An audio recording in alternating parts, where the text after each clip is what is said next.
Hey guys, my name is David Paul Worthington Jr. the Fourth, and today we're going to be talking a little bit about realism and naturalism. So to start us off, I kind of wanted to just go through realism, a little bit about what it's about, and then maybe some history of it. Realism, or literary realism, is an era of literary technique in which authors describe things as they are, without embellishment or fantastical plots. Works of literature, realism, shun flowery language, exotic settings and characters, and epic stories of love and heroism. Instead, they focus on everyday lives of people in ordinary times and ordinary places.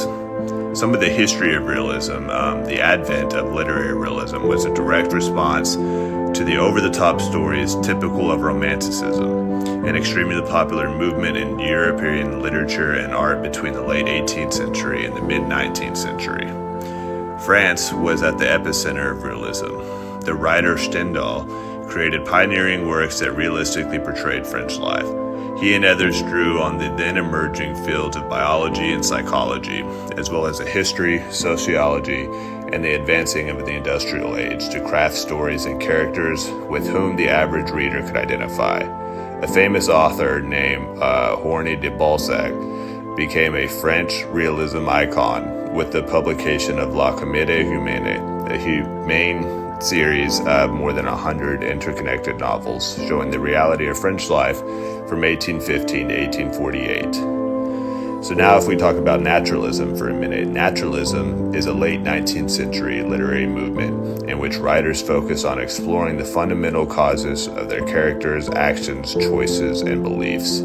These causes centered on the influence of family and society upon the individual, and all the complications that existed therein, resulting in a view that environmental factors are a primary determinant of human character. Naturalism is in many ways interconnected with realism, but realism is primarily a style of writing, while naturalism is a philosophy in writing.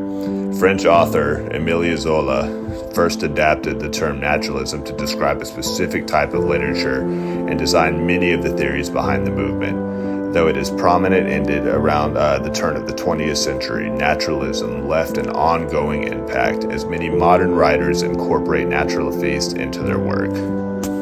So one of the stories that we had talked about was the yellow wallpaper, and I wanted to discuss some of that one a little bit.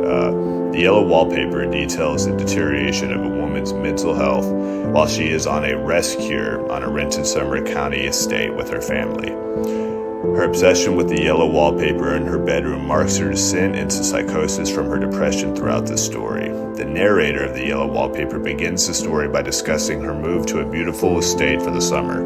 Her husband John is also her doctor, and move is meant in part to help with the narrator overcome her illness, which she explains as nervous depression or nervousness following the birth of her baby.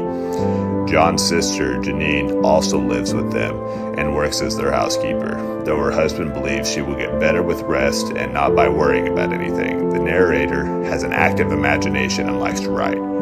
He discourages her wonder about the house and dismays her interest.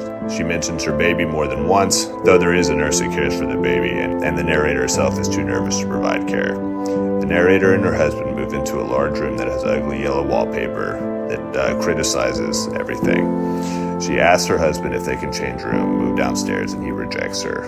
The more she stays in the room, the more her fantasy grows and the hideous wallpaper grows. She begins to hallucinate, see things that aren't there. She begins to go into wild imaginations and dreams, and really begins her descent into